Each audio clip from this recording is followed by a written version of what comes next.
tu sais que de base, je voulais même pas le voir l'hommage.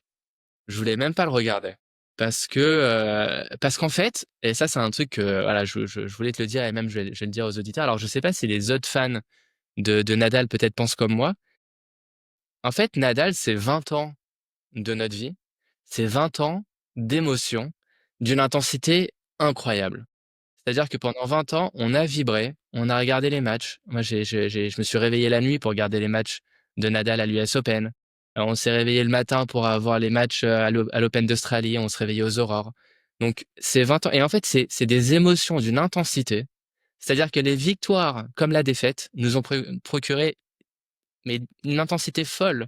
Il y a des défaites, moi j'ai pleuré.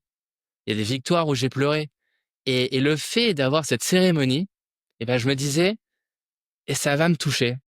Et en même temps, d'un côté, ça va me toucher positivement, mais d'un autre côté, ça va aussi me rappeler tous ces souvenirs, toute cette intensité-là, des souvenirs, des défaites. Et bizarrement, c'est pas forcément quelque chose sur lequel je veux revenir puisque c'est le passé, c'est 20 années de notre vie et en même temps, je me dis: «C'est toute mon enfance, en fait».